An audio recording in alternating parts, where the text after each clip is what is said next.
What's going on, everybody? Welcome into episode 15 of the MudWatch Sports Podcast on this Friday, October 25th, 2024. I'm your host, Zach Malamud. Please subscribe below. Check out some of my previous episodes and follow all of my social accounts. One of the biggest days in the sports world each and every year. It's game one of the Fall Classic, the World Series. The New York Yankees taking on the Los Angeles Dodgers. First time that these teams meet in the World Series since 1981, and it should be a good one. The best two teams in the MLB throughout the regular season in their respective leagues. And when you look at it, an 8:08 start tonight, it's going to be Garrett Cole taking on Jack Flaherty.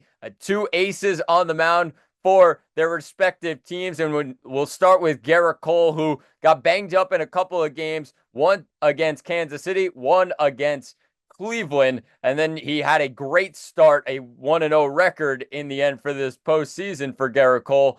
And when you look at that game against Kansas City on the road, tough atmosphere, needed a win and lock things down for a large portion of that game. Jack Flaherty, on the other hand, 1-2, a 7.04 ERA this postseason. A lot of that has to do with his last game in Game 5 against the New York Mets in the NLCS, where on the road at Citi Field really got banged up, and he also got banged up in San Diego in one of the games in the NLDS. And when you look at Jack Flaherty, the positive for the Dodgers is that he comes back home. His one win in this postseason on his home field, that was in Game 1 of the NLCS, taking down the New York Mets. He went 7 innings strong in that one. As for Garrett Cole, when you look at the big point in this one, a lot of contact so far in this postseason against Garrett Cole. 19 hits allowed, and that's something that he has to tone down against a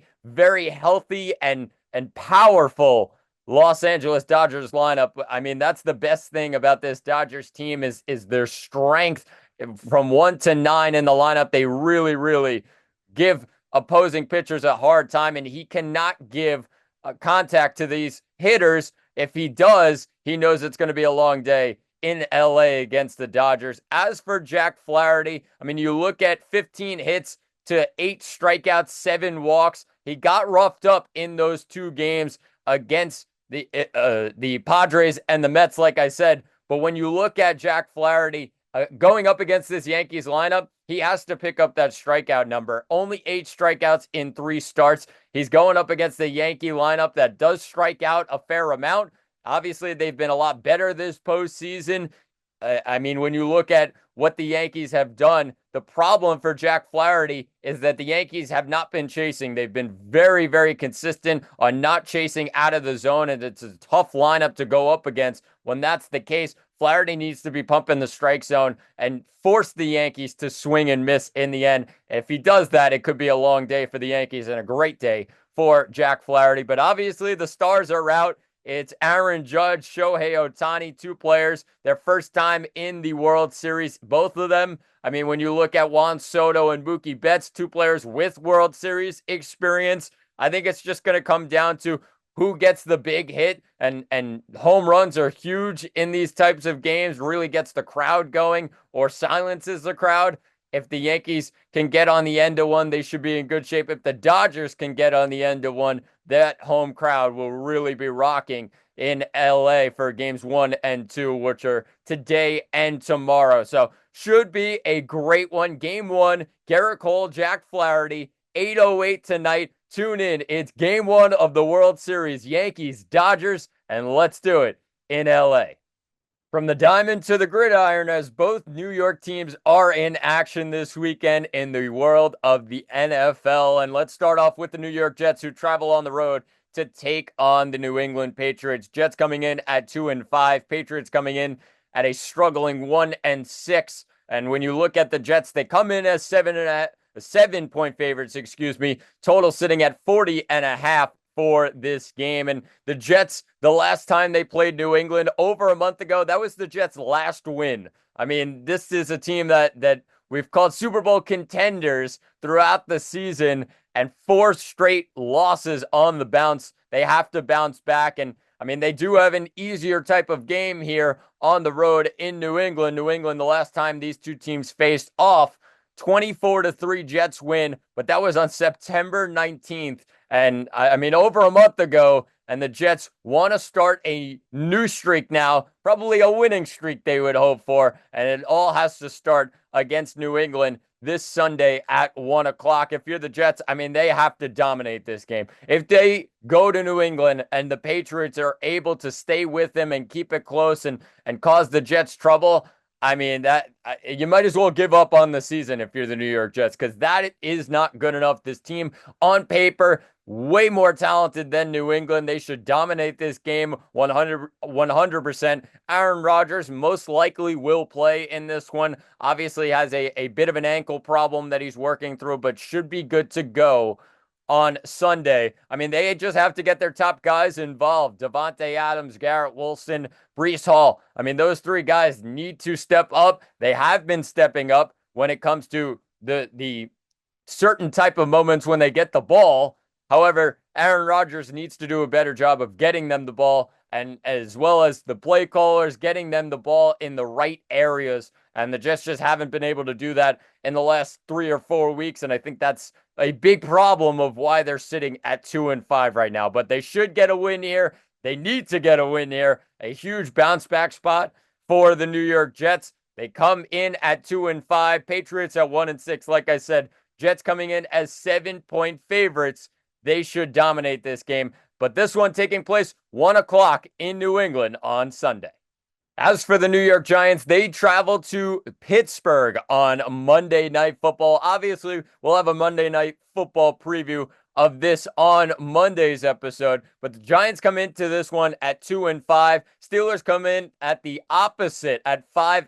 Steelers feeling really good, really taking it to the New York Jets last week on prime time. And the Steelers now come in as 6-point favorites, taking on the New York Giants. And a bit of an interesting one. I think this spread is a little bit lower than I expected, just based on how the Giants have played and how well the Steelers have played. However, the problem with the Pittsburgh Steelers has always been consistency on offense and putting it together each and every game rather than one game, maybe take a day off, then they go for the next game and figure things out. I mean, that's just a typical Arthur Smith type of offense that they need to figure out the consistency aspect. When you look at the Steelers, though, they've had back-to-back games with really, really strong outputs. 32 points against Las Vegas, 37 points against the New York Jets. Why can't they do that again? I think Pittsburgh, I mean, 6 points tells me a lot that the Giants are getting some love here heading into this one. The Giants, who have been struggling recently, obviously had the big win in Seattle on the road that, I mean, kind of shocked people, of course, with a 29-20 victory, with how well Seattle was playing and how poorly the Giants were in back-to-back games. Obviously, they had the loss to Dallas right before that. But when you look at the Giants now, 17-7 loss on primetime to Cincinnati a couple weeks ago, and then they get trounced on their home field to division rival Philadelphia 28-3 last weekend. Now they come in and only 6-point underdogs. I think the Giants can maybe take it to the Pittsburgh Steelers in this one. Obviously, the story of the defense and guys like Brian Burns, as well as Dexter Lawrence, are questionable for this one. Should be good to go, probably both of them. They're going to need them definitely heading up against this Pittsburgh Steelers offense that's looked pretty good, like I've said, in recent weeks. As for the Giants, they need Daniel Jones to get back to normal, find guys like Malik Neighbors as well as Wan'Dale Robinson, who have really carried the load for the Giants in those big games this season. Neighbors needs to step up in this one. Obviously, the 8 targets last week turned into only 4 receptions for him, and he was not very happy after the game. He's looking for a bounce back here, and if the Giants get him the ball, he could cause a lot of trouble for this Pittsburgh defense. But, I mean, with how well Pittsburgh has played on offense as well as on defense, it's going to be a real tough game on the road on prime time for the New York Giants, but it should be an interesting one. Like I said, we'll talk more about this one on Monday, but it's the New York Giants coming in at 2-5, the Pittsburgh Steelers coming in at 5-2. Prime time, Monday Night Football, it's the Giants taking on the Steelers. And let's move to the hardwood as the New York Knicks are in action tonight against the Indiana Pacers. 7:30 start. The Knicks come in as 5.5-point favorites, total sitting at 227.5. And it is a revenge game for the New York Knicks after last year's Eastern Conference semifinal. The Knicks a bit healthier this time, but still dealing with some injury problems to their bigs and something that they'll have to figure out tonight against Indiana. But when you look at the Knicks coming in at 0-1, Pacers coming in at 1-0, Knicks obviously lost to Boston on opening night. Pacers just snuck by Detroit on the road. And when you look at these two teams, yeah, maybe a little bit of early season troubles for both teams, but I mean, it should be a really, really good one. The stars are out in this one, and I like I said, the Knicks looking for revenge here after last year's knockout by the Pacers, and the Knicks just couldn't get healthy enough in that series to defeat the Pacers in the end, and they're looking to prove with a lot of new faces, Karl Anthony Towns, Mikal Bridges, that they can get by the Pacers if they are healthy later in the season. But I mean, this one, a regular season matchup, should be a really good game overall, and two teams that can score. Not too much defense from both teams in recent years. When you look at it, the Knicks really have to step up against this high-powered Pacers offense and really try to slow them down. Not an easy task. Obviously, it's early season, so we'll see what the Knicks are able to do, but should be a good one. 7:30 tonight, Knicks, Pacers. It really is a big game for the New York Knicks and a bounce-back spot for them after opening night in Boston. And to finish things off today, it's another edition of a Sunday football preview. If you're new to this, each week I'll pick 2 to 3 of the top games across the NFL slate and share my thoughts on them. And we have 2. You see them right below there. We're going to start off with the Eagles taking on the Bengals in Cincinnati, 1 o'clock on Sunday. The 4-2 Philadelphia Eagles, the 3-4 Cincinnati Bengals. What a matchup here. And the Bengals come in as 3-point favorites. And if you look at the Eagles going on the road as a dog, some people will say, hey, that's not right. And it should be the Eagles that come out here. I would say the Bengals are the team feeling really good right now. 2 wins on the bounce. Yes, they were against the Giants and the Browns.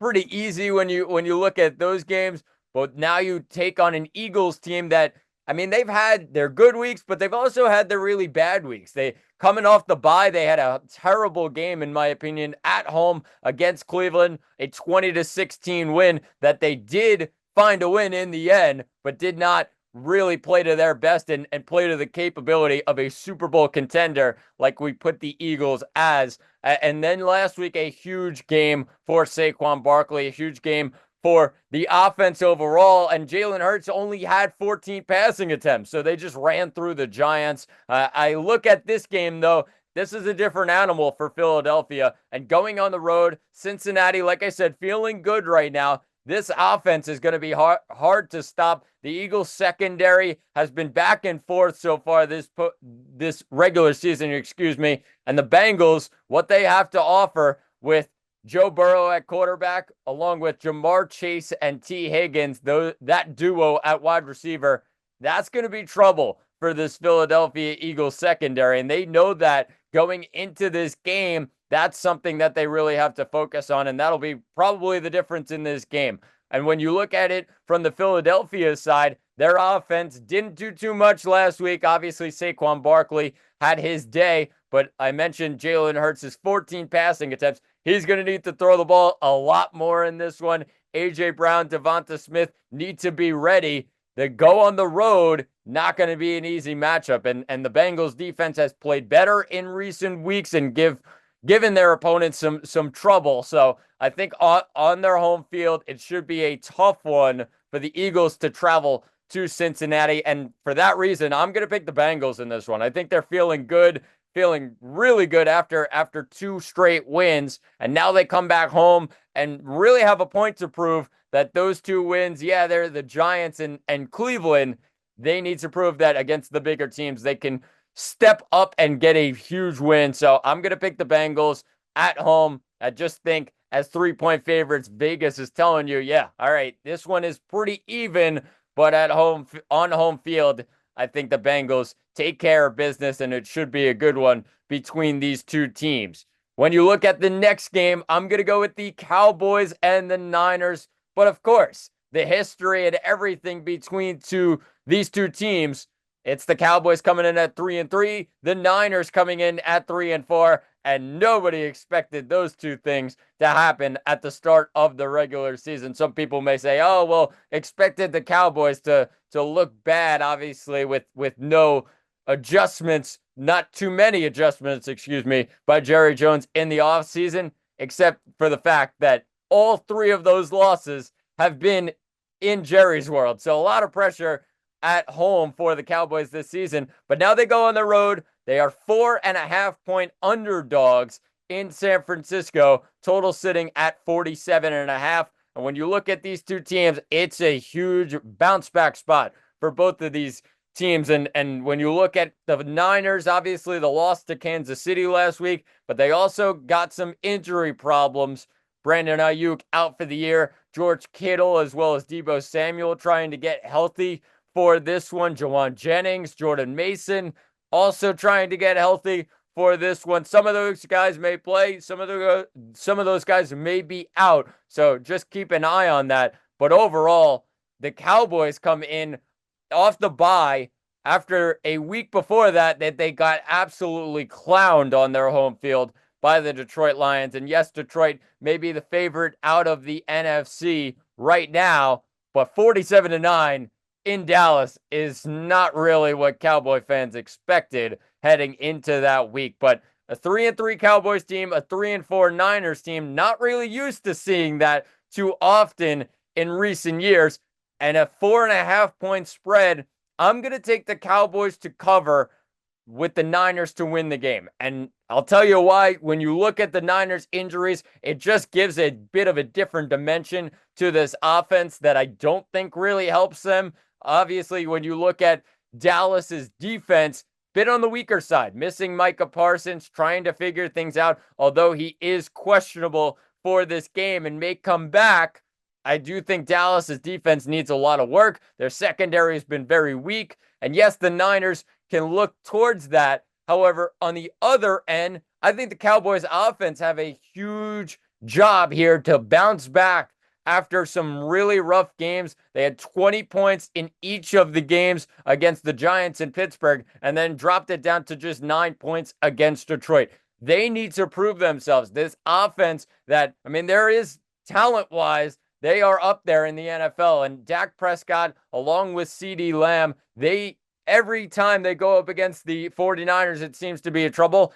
I think they catch the 49ers at the right time here. I don't expect them to win in the end, but I do expect them to keep it close, and I expect them to cover the 4.5-point spread, but should be a good one. Two of the powerhouses, a lot of history between these two teams. It's the Cowboys taking on the Niners Sunday Night Football. Make sure you tune in to that one. But that'll do it for episode 15 of the MudWatch Sports Podcast. Please subscribe below. I've been Zach Malamud. Thanks for watching. Have a great weekend, and talk to you all on Monday.